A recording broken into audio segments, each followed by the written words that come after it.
습니다. 경사 소식 들렸나요? 많이 들렸어요. 일단 막 급제도 할 것 같고 지금. 네.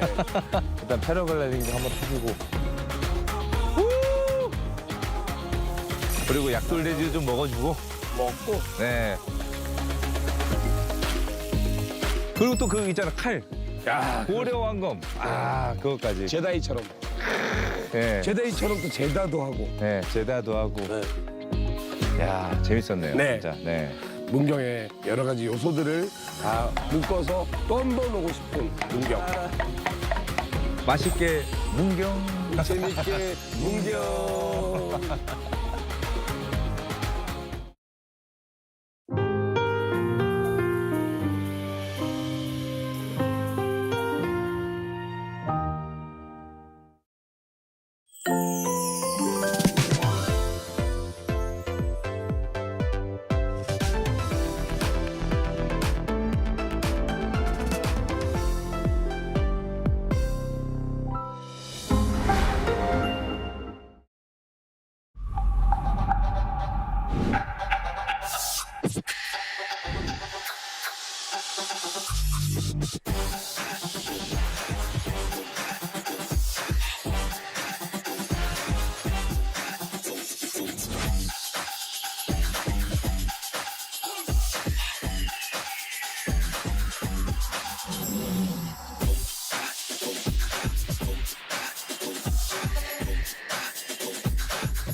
Time to set the facts straight. Get Korea right. K-culture is sweeping the globe. K-pop, K-drama, K-movie, K-food, and even K-beauty. Korean cultural content is gaining more and more fans worldwide. It's indeed the golden age of K-culture. But with this growing interest comes an increase in misinformation about Korea. There's so much inaccurate information out there. Even AI can sometimes get it wrong. So, we must set things straight and correct all the misinformation. So here's the plan. The Voluntary Agency Network of Korea, VANK, and Arirang TV present the Get Korea Right project. Our goal is to provide accurate information on important keywords that come to mind when we think of Korea. Blatant errors and false claims that distort history. It's time to set the record straight, sharing the true history and culture of Korea while raising the national brand. Let's get started with Get Korea Right. Are you ready to join?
all over the world.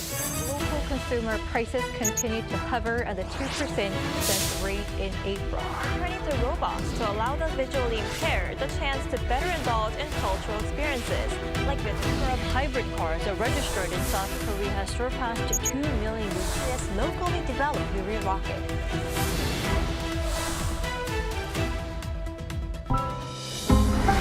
Arirang.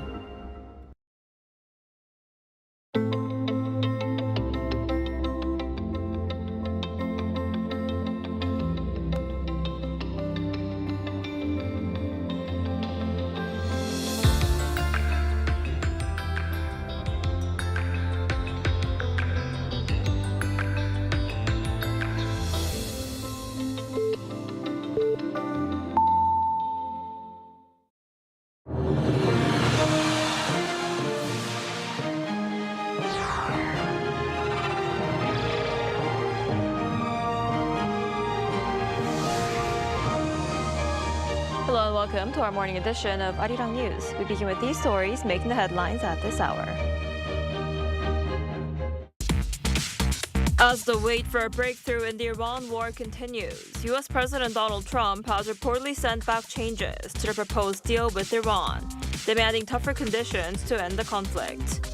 Meanwhile, fighting continues between Israel and Hezbollah, as Israel says it has captured a strategic castle in southern Lebanon, calling it a major turning point in its campaign against Hezbollah.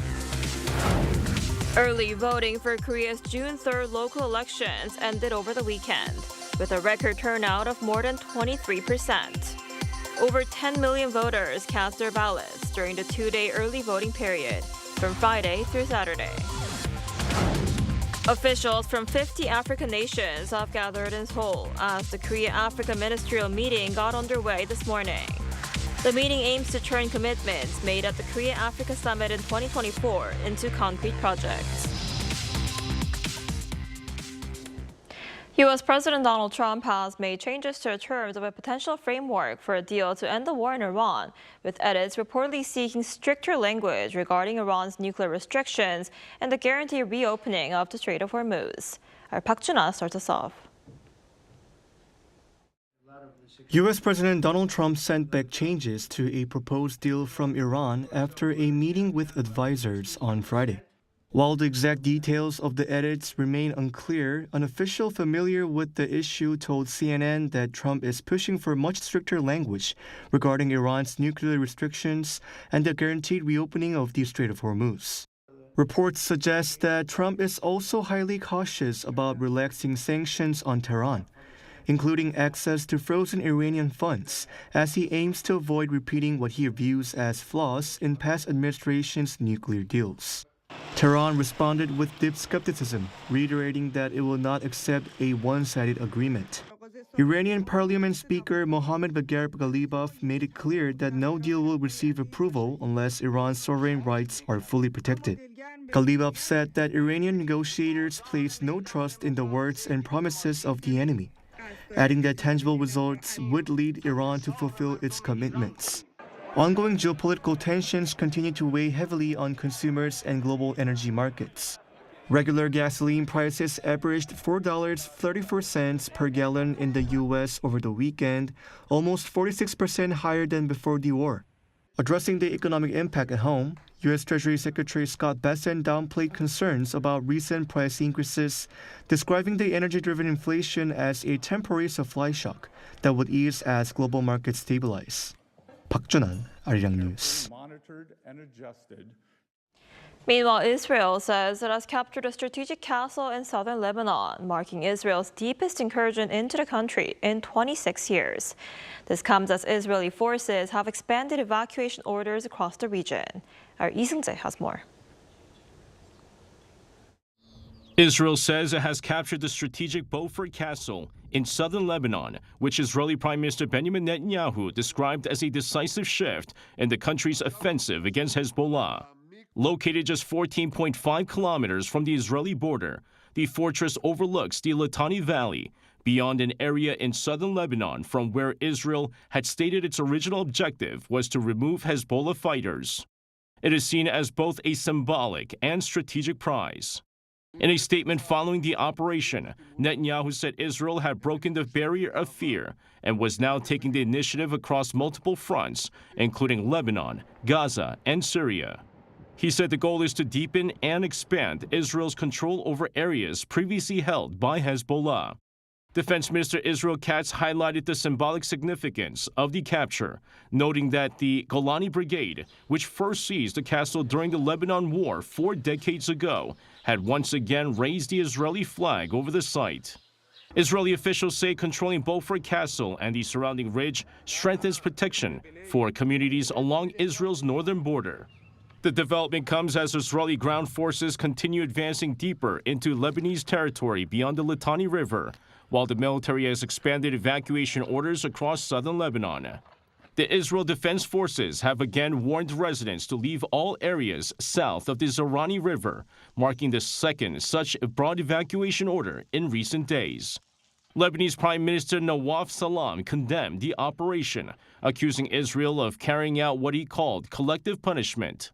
The castle was built by Crusaders roughly 900 years ago and was held by Israel from 1982 until 2000. 이승재, Arirang News. And now for more on the latest situation in the Middle East, we're joined today by Dr. Hassan Khan, visiting professor at the Institute of Middle East Studies at Hanguk University of Foreign Studies. Professor Khan, thanks for coming on today. Thanks for having me. Good morning.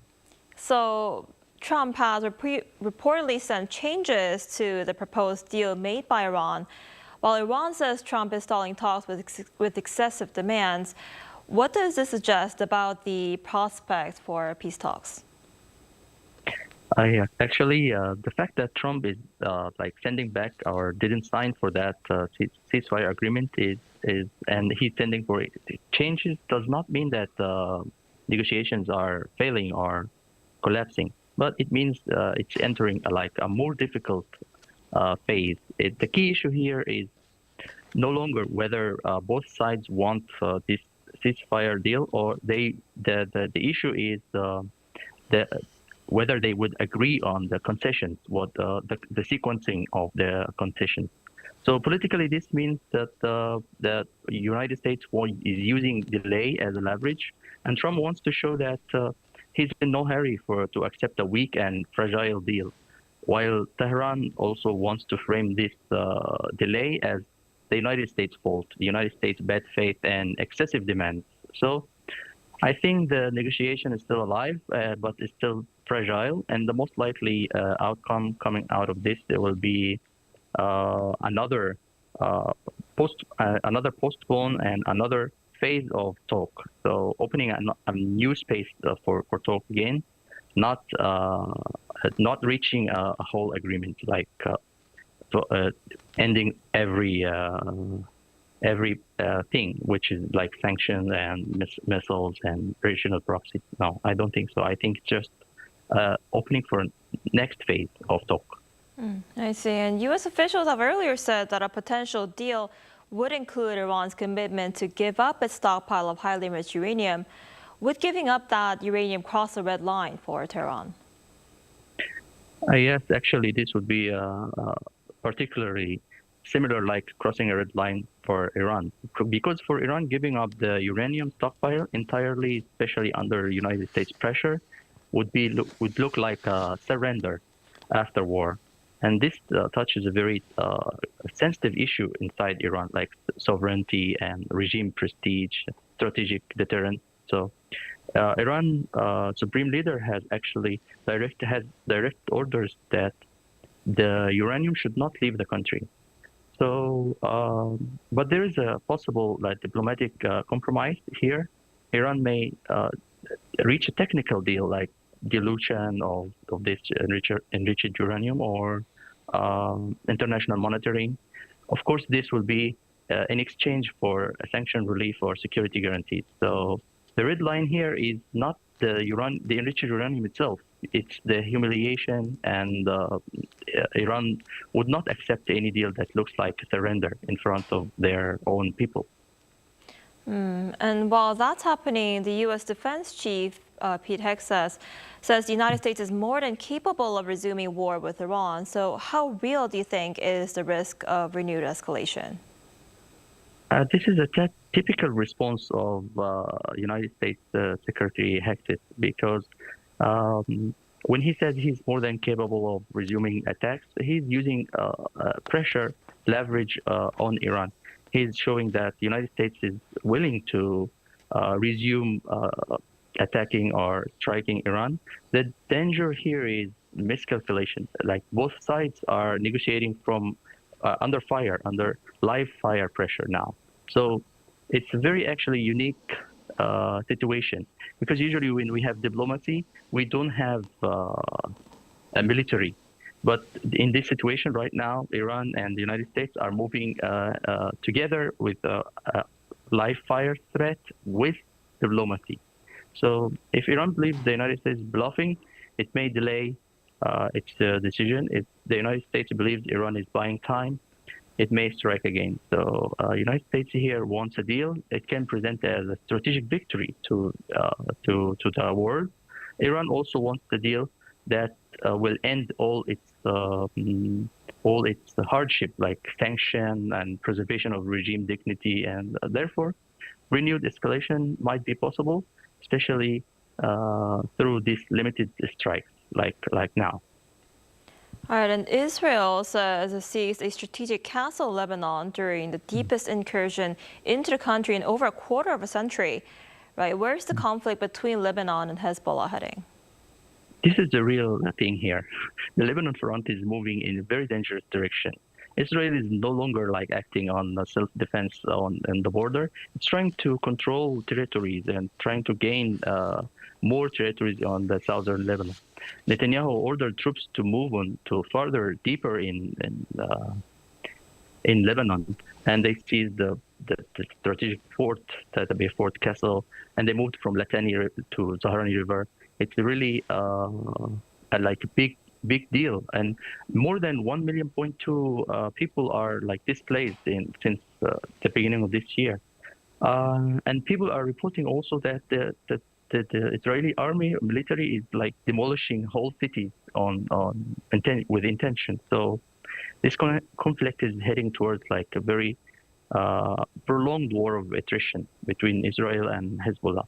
And we see that Israel now wants to degrade Hezbollah. If Hezbollah cannot surrender, because his foundation is based on resistance in the southern Lebanon. So if he leaves this resistance, he doesn't have any rule anymore.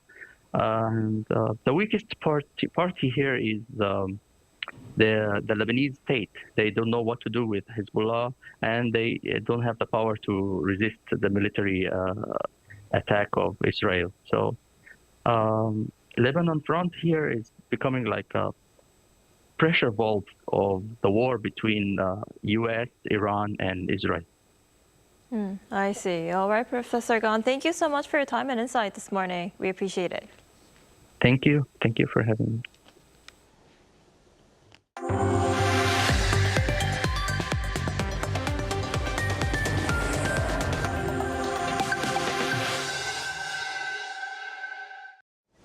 Korea saw a record turnout of 23.51% during 2 days of early voting for local elections. According to the National Election Commission, more than 10.4 million voters cast ballots during the early voting period from Friday morning to Saturday evening. Turnout reached 11.6% on the first day and 11.91% on the second day. The figure surpasses the previous local election early voting record of 20.62% set in 2022. Voters will head to the polls again on Wednesday. This week, President Lee Jae Myung celebrates the first anniversary of his inauguration. Our Blue House correspondent Yoon Jung-min takes a look back at the past year with a focus on his diplomatic and economic policies. On June 4th, 2025, Lee Jae Myung was sworn in as the country's 21st president, vowing to end polarization triggered by martial law. 희망의 새 나라를 위한 우리 국민의 준엄한 명령을 반드시 받들겠습니다. 6 months later, he relocated the nation's top office back to the Blue House, or 청와대, the traditional presidential compound, officially ending the Yongsan era, during which martial law was declared in 2024. On the diplomatic front, President Lee reached a trade deal with his U.S. counterpart, Donald Trump, after 2 summits, promising large-scale investments in the U.S. for lower tariffs. Also agreed was cooperation on South Korea building a nuclear power submarine. 한미 동맹은 안보와 경제, 첨단 기술을 포괄하는 진정한 미래형 전략적 포괄 동맹으로 발전 심화하게 되었습니다.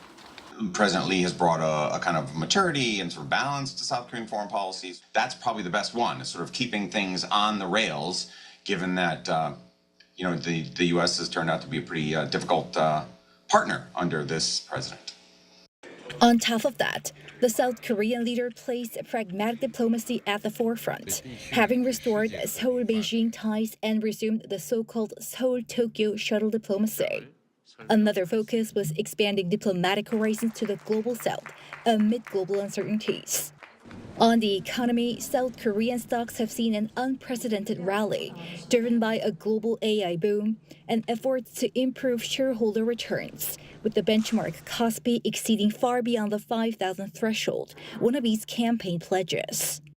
In 2025, Korea secured 260,000 GPUs from NVIDIA and launched the Presidential Council on National AI Strategy.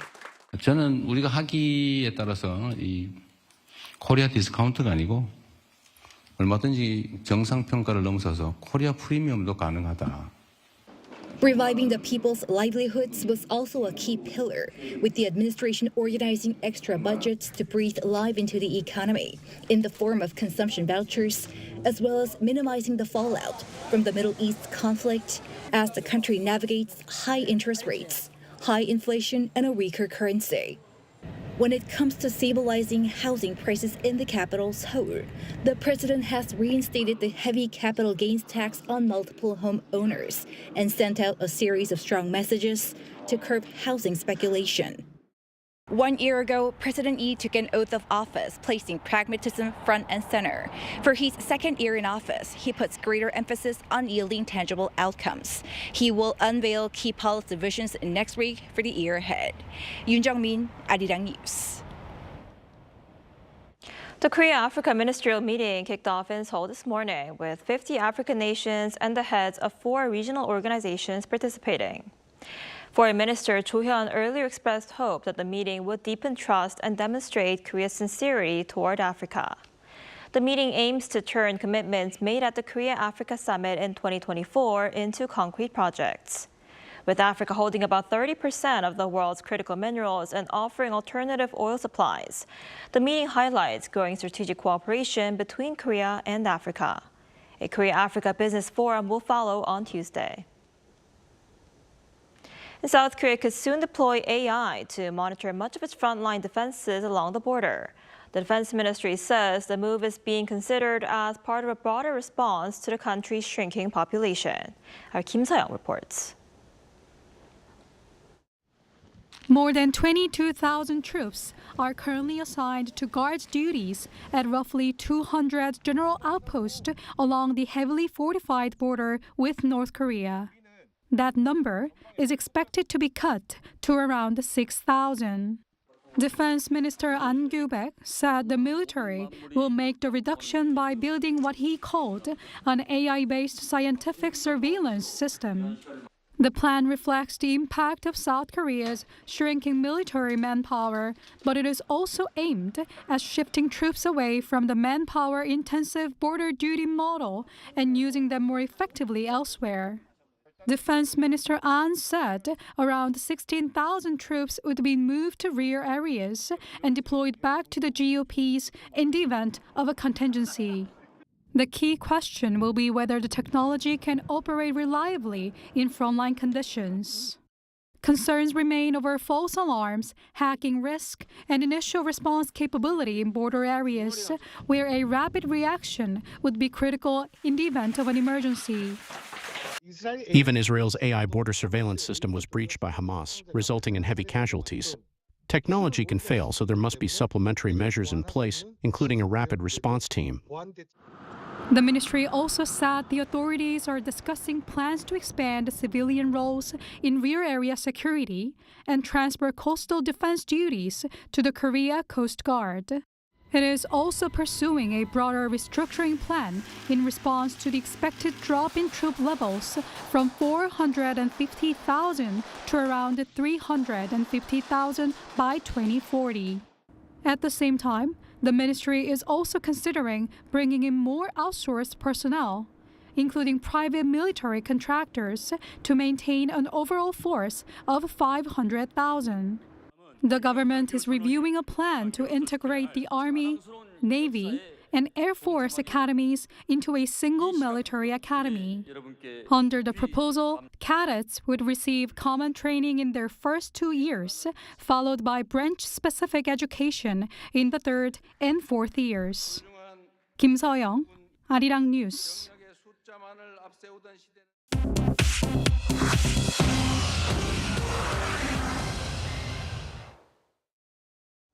Good morning, I'm Chu Ji-hyun, and this is The World Now.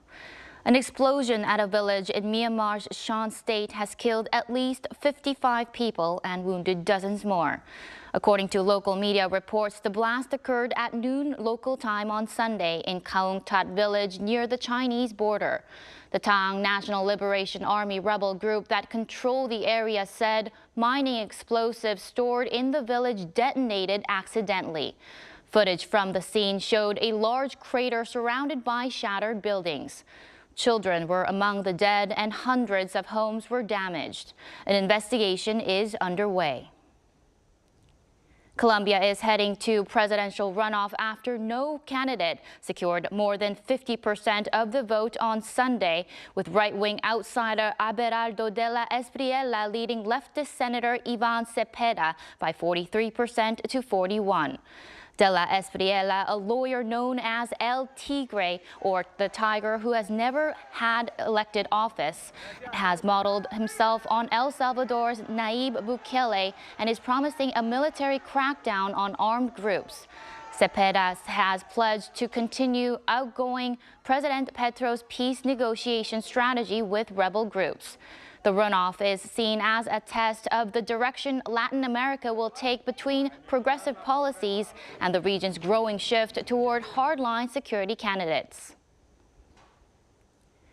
5 patients have recovered from Ebola virus in the Democratic Republic of Congo, the first documented recoveries by people with confirmed cases since the current outbreak began. The head of the World Health Organization said on Sunday that 4 patients were discharged that day and 1 the day before, adding that anyone who contracts Ebola can recover with early treatment even without an approved vaccine or medicine. A new treatment center opened in Congo's Ituri province on Sunday. The WHO said 134 confirmed cases have been recorded across Congo and Uganda, with 18 confirmed deaths as of May 29th. Doctors Without Borders warned the virus is still spreading faster than the response. Paris Saint-Germain won the Champions League for the 2nd consecutive year on Saturday, beating Arsenal on penalties in Budapest. But celebrations back in France turned violent overnight, leaving more than 200 people injured and 1 dead. French authorities said 57 police officers were injured in Paris and over 400 people were taken into custody. Rioters torched cars and rental bikes and destroyed storefronts across the French capital. Interior Minister Laurent Nunez said more than 20,000 officers had been deployed and the situation was under control. Far-right leader Marine Le Pen said, quote, "Only in France does a football victory trigger riots." President Macron called the violence unacceptable.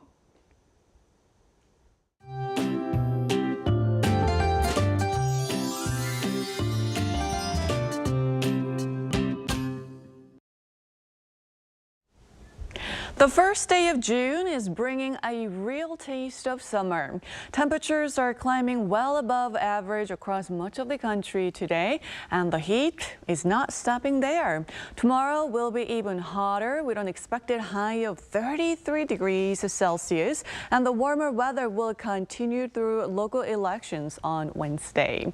While most regions stay mostly dry today, weather conditions are beginning to change in the southern regions. Rain beginning on Jeju Island this morning will spread to the southern coast later tonight. Mountainous regions on Jeju Island could see more than 150 millimeters of downpours. Most of the southern coast might get up to 80 millimeters through tomorrow. And this afternoon, Seoul and Gwangju will be getting up to 30 degrees Celsius. Daegu, Gyeongju will be hotter at 32 degrees. The summer heat will continue through midweek, where temperatures are still expected to stay near or above 30 degrees in many regions, with a chance of rain or passing showers.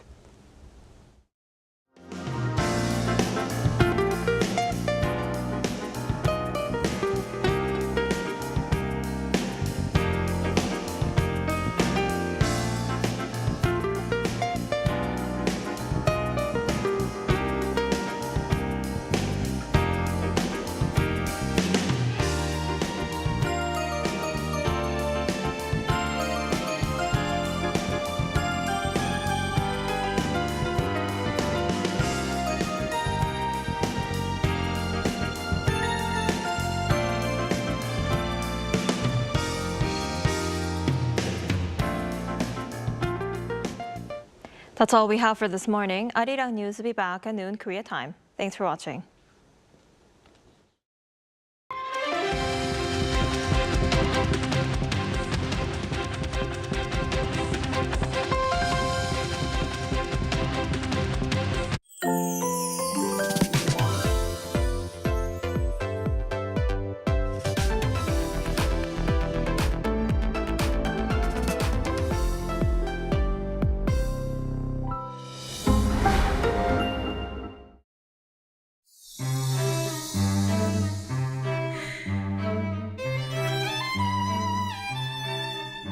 It feels a bit off. You might even wonder if it was made incorrectly. Let's take a closer look. Its nose is naturally lifted. The ears are laid back, and it roars with its mouth open down to the finely detailed fangs. The beard flows back, and details around the eyes, mouth, tail, and feet are rendered, using the incision technique, bringing the piece vividly to life. On top of the lid, seated at a slight angle, the creature is a lion.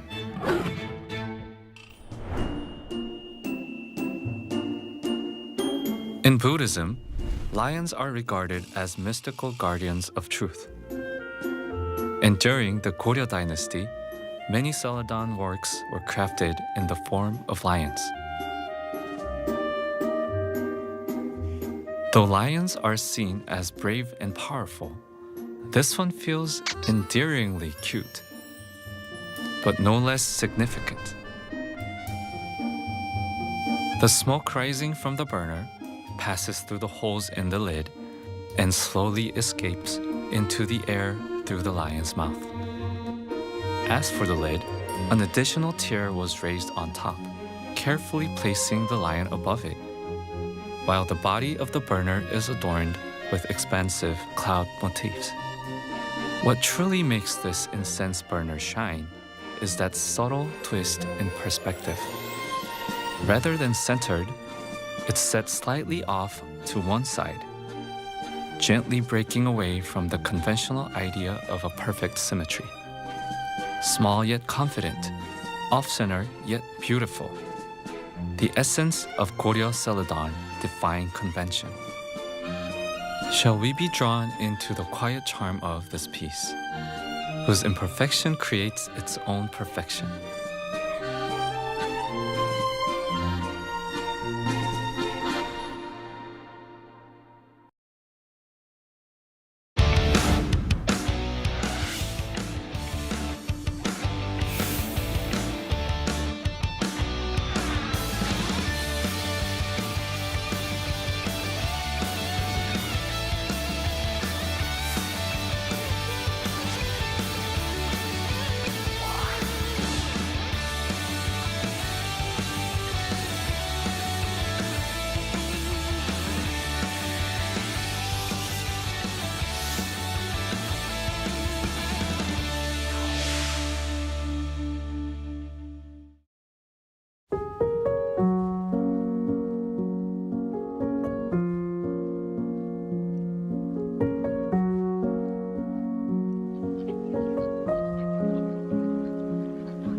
We're here to bring a new type of news show. New insights, new styles, and new topics every day. We are News Generation. Bringing news just for you. It's Monday, June 1st here in Seoul. I'm Lee Soo-jin, and this is News Generation. And joining us today to represent the Gen Z is Fabio. Hey, happy Monday. Monday. Also, we have Moonji with us today. Good morning. Good morning. And both are here to speak on behalf of people in their 20s and 30s. So we're starting off another work week, and while Mondays can already feel daunting enough, at least most of us still have a desk waiting for us at the office. Because for some employees, a new work week can also mean hearing the worst possible words: you're fired. And these days, companies seem to be getting increasingly creative and sometimes brutally impersonal in how they deliver that news.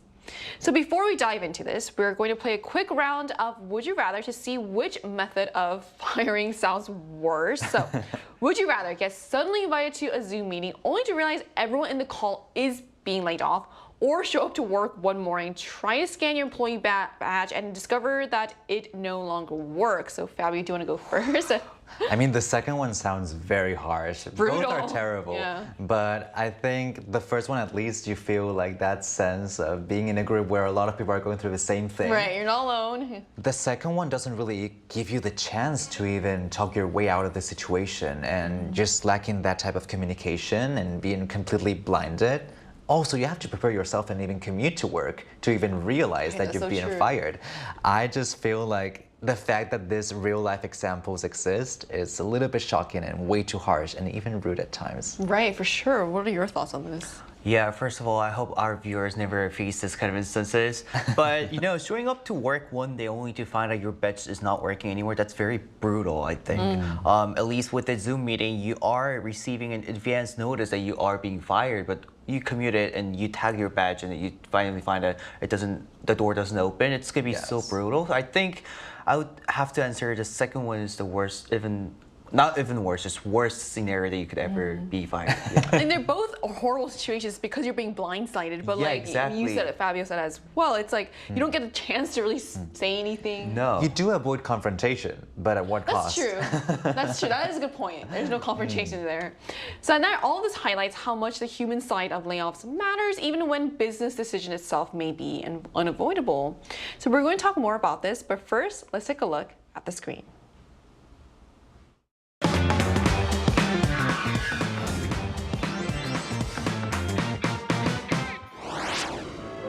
Finding a job has never been easy, but now for many workers around the world, keeping one may be becoming even harder. From AI-driven restructuring to a slowing global economy, layoffs are spreading across industries and fueling growing anxiety about job security. Today on News Generation, we take a closer look at the wave of mass layoffs in the United States, South Korea's current employment landscape, and what kind of efforts, both personal and societal, may be needed to navigate this new era of work. Just as we saw in the video, job insecurity is no longer a distant concern for workers. So to start this discussion off, so how serious has a layoff wave, first of all, become in the U.S.? Very serious. According to layoffs.fyi, which is a U.S. layoff tracking website, over 108,000 tech workers have already been laid off this year. So many major companies have already been involved, including Cisco, LinkedIn, PayPal, Meta, and even Amazon. Wow. And the list keeps growing and extending beyond tech companies to even major fast food franchises, for example, and other industries as well. So at the current pace, this year's total could even surpass very easily last year's figure of around 124,000 layoffs. So many analysts see this increase as part of a broader strategy to reduce costs. So I think that makes a lot of sense. And human labor is often considered one of the most expensive sides of operating a company. So many businesses are investing heavily in technologies such as AI that can easily automate certain tasks and reduce the need for large workforces. But one of the most concerning aspects of this is how layoffs are being carried nowadays, with many arguing that it feels unfair to dedicate many years of your life to the same company only to get in exchange, getting dismissed through an email or a text message, sometimes even a Zoom call, as we mentioned. And part of the shift may be connected to changes that began during COVID, when remote work became common and much more approachable. Communication happened always online, but that is not the case anymore. So a lot of people are very mad at the fact that this is still happening. And another notable difference is the fact that many workers being affected are white-collar employees in industries like the technology and the corporate sector.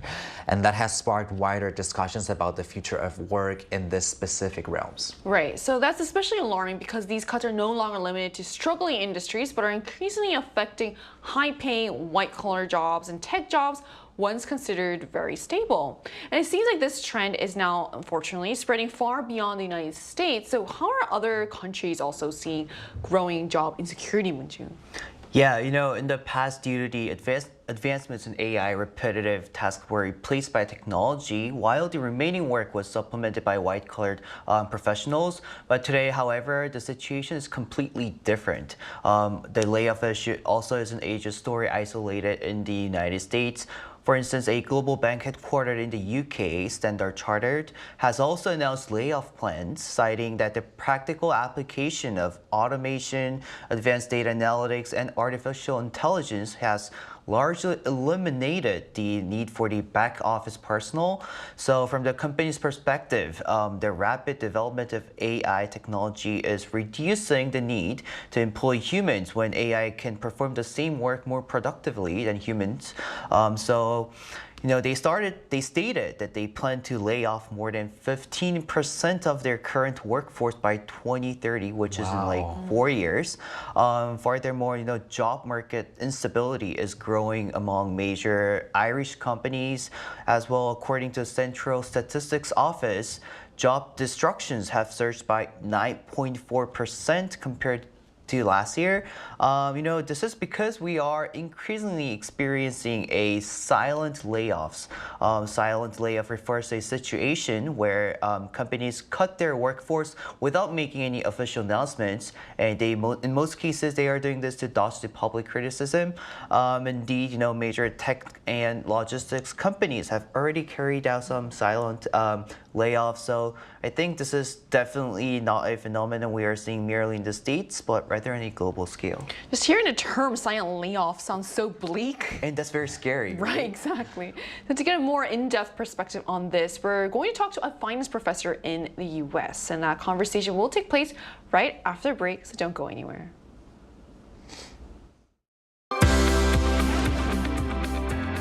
NewsGen wants to hear from you.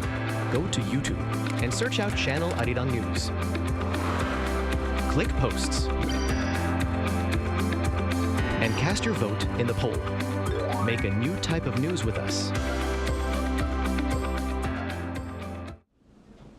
Joining us today is Greg, a professor of finance at Stanford University's Graduate School of Business, whose research focuses on financial markets, technology, and the broader economy. So hello, Professor. Thank you so much for connecting with us today. Yeah, glad to be here. This is super important for a lot of our students here at Stanford. Great. So, Professor, how widespread are layoffs in the U.S. right now?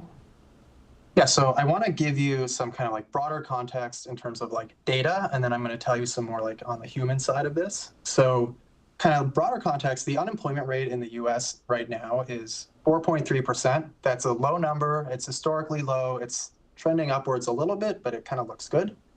If you zoom in on recent college graduates, these are the people who are kind of bearing the brunt of these layoffs that you're talking about.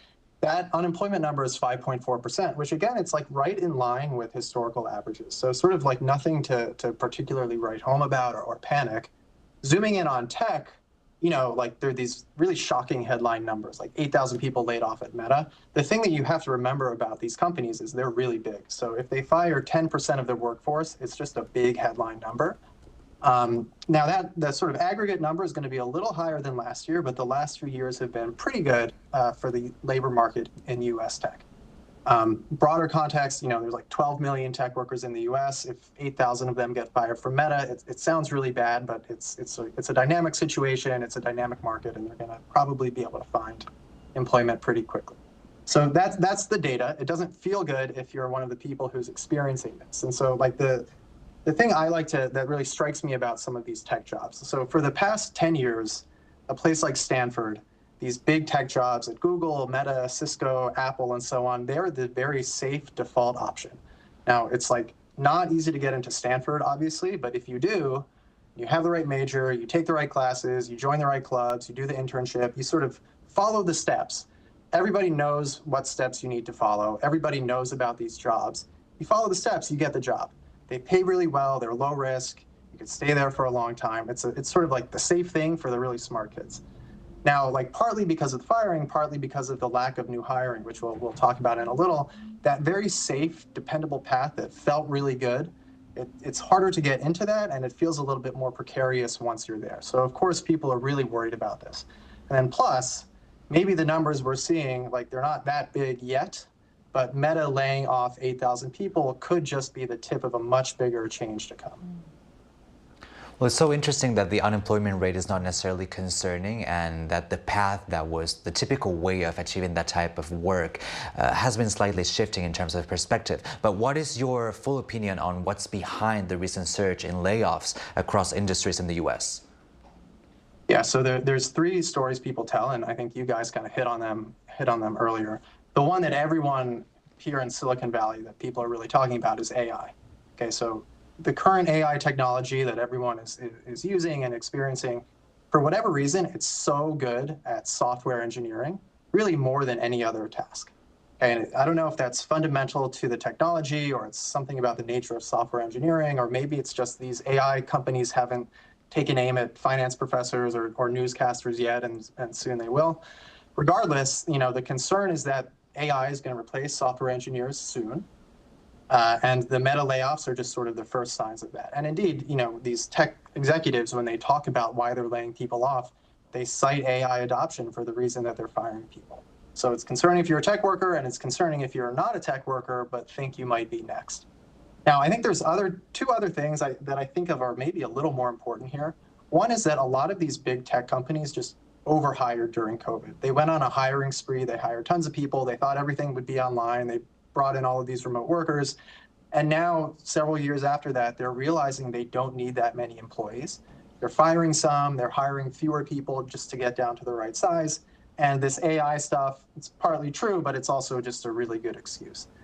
I think the other thing I would flag is maybe there's just sort of broader economic slowdowns facing the global economy, big tech in particular. There's issues around inflation, the war in Iran, and so on. And if you're a tech company, you're not doing that well, you need to lay people off. It's better to say that you're doing it because AI is going to supercharge your company than admit you're not doing well to the markets. So I think, AI is a big part of it. I think it's also partly an excuse. Yeah, I see. Whether it's AI or overhiring or economic slowdown, still we are experiencing this kind of job insecurity. And how do you think they can be mitigated in the long-term future? So, we face the typical business cycle of job insecurity every 5, 6, 7, 10 years. We have automatic stabilizers. We have policies that help people out when they become unemployed. Like, this is a problem that we've been dealing with for 200 years. It doesn't feel good when you're experiencing it, but it's a thing that happens. I think focusing on AI, which is really the big question here, we've had a lot of historical episodes that are like this. We've had the Industrial Revolution. We've had a whole bunch of previous information technology revolutions. There used to be rooms full of people who would do calculations by hand, and now those people don't have jobs, but they've moved on to do something else.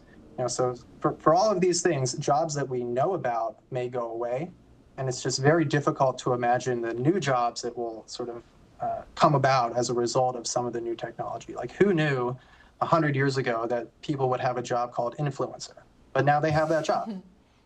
So it's hard to imagine where we'll be. The historical precedent here is the new technology arrives.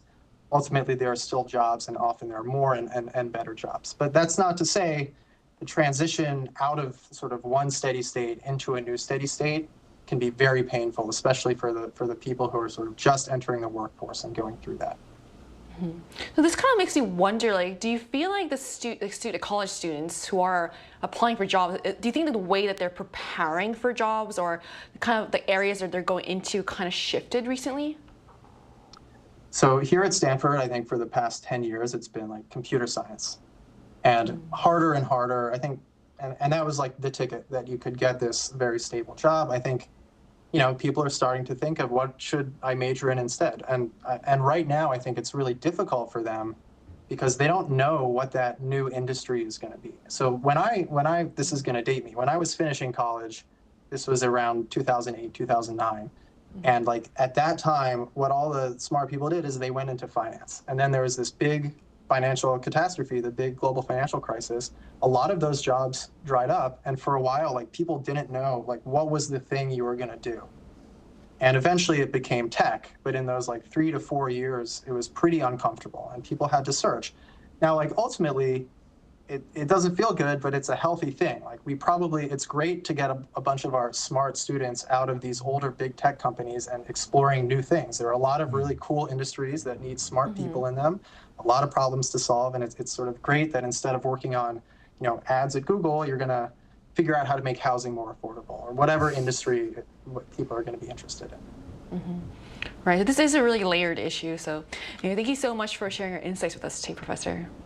Of course. Take care. So we just spoke with our Zoom guests about the growing wave of layoffs and how AI is reshaping workplaces around the world.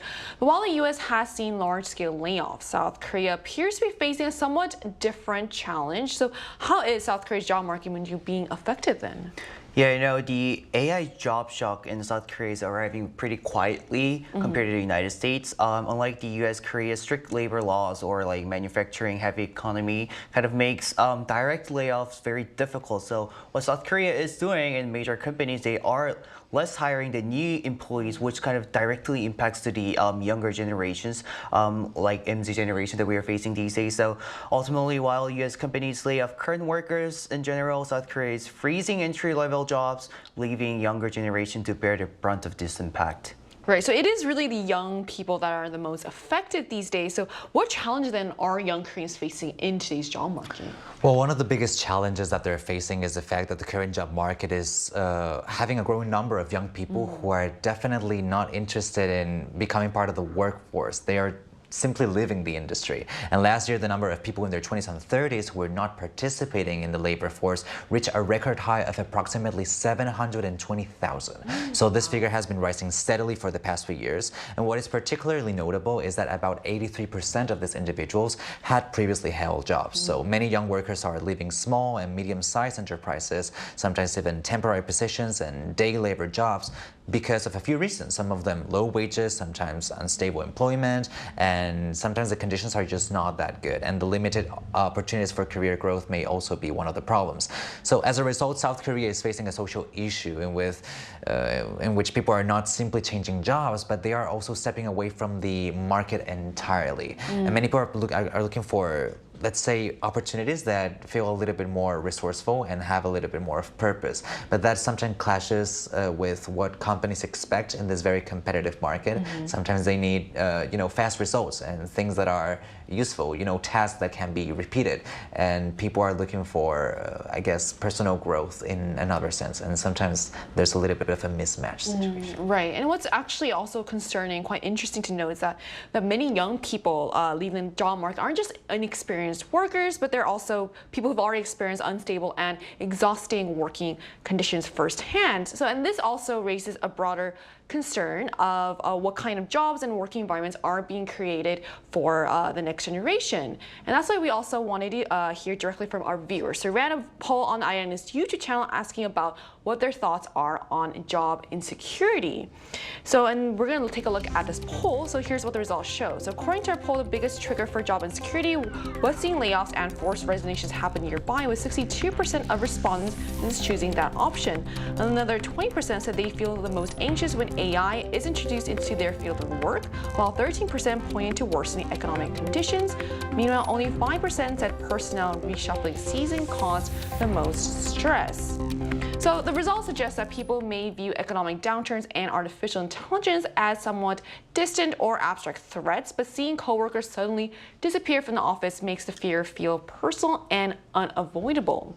And beyond the stats, this growing uncertainty is something many young people say they're feeling personally in their everyday lives. So, Fabio, do you personally feel job insecurity these days, or anxious about? job? Yes, I guess to some extent. You see, I'm a freelancer, so to a certain level, obviously insecurity is always part of my life. But that being said, with how quickly technology is increasingly being used to replace certain types of human labor, or as we heard in the interview, used as an excuse, I feel like in my own industry, that doesn't really happen that much. So to some extent, I feel like my situation might be better to some other friends that work in corporate. Because when you really think about it this way, for freelancers, we need to constantly work on our portfolio and on the way we promote our work, and jobs are a constant flow. So sometimes they come, sometimes they might not. But when you switch companies, for example, you have to go through this tedious process of preparing documents, doing a set of interviews, and having a whole preparation that takes a lot of time and effort. So being just laid off and having to change companies seems like a very tough decision. And so in my case, not having that type of anxiety really brings a sense of security that other people might not have. Right, well said. So what about you, Moonju? Pretty much similar, freelancers, they are the ones who has to be chosen from the other people, and those kind of opportunities are, I think, less frequently offered. But also, I think, as Fabio just mentioned, that those with traditional corporate workers, they are also experiencing similar, but they're just different types of anxiety. So I think it just lays around our lives, daily routine lives of like the anxiety and stuff, yeah. Right. So Fabio, you're someone I would say is doing quite well. So what, I guess, efforts are needed to survive in this new job environment? I think it's all about strategy, and as we are seeing and what we heard from the interview today too, things are becoming much more diverse. Instead of having just a set path in every industry, we have a lot of different options. So my biggest recommendation is that, just as happened with the Industrial Revolution, sometimes we have to adapt to how technology is influencing the way we live. So in that aspect, for example, we have regular jobs like being an artist or working as a language professional, sometimes even a chef.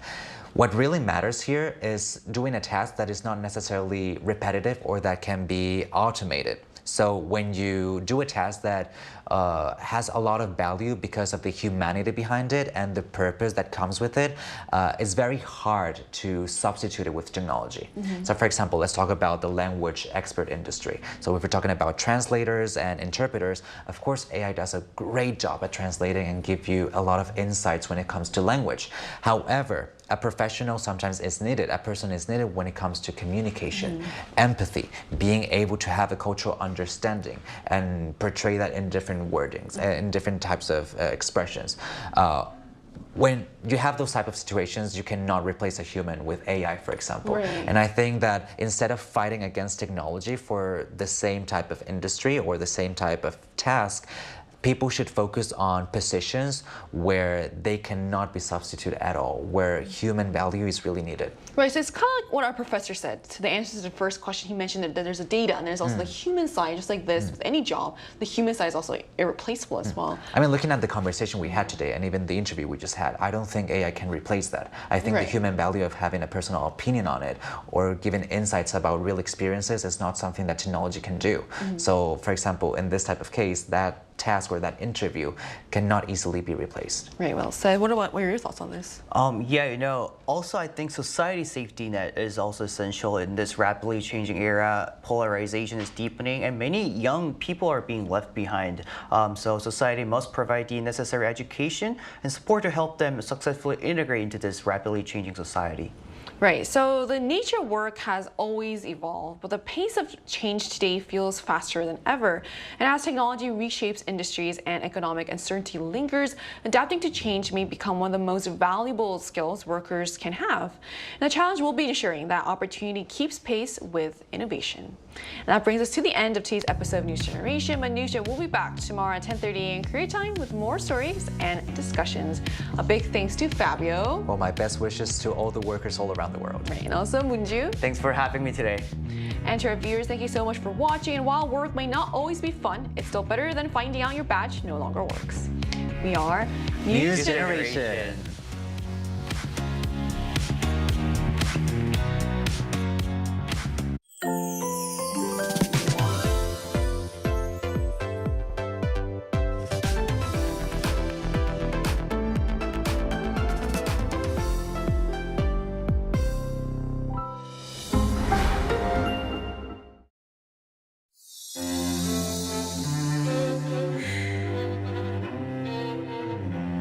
He bursts into laughter, upon unexpectedly discovering an incense burner on a street in Insadong.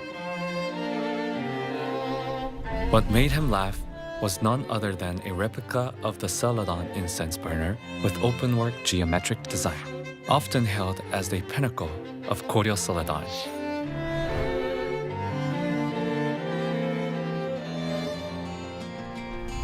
Its clear, luminous jade green glaze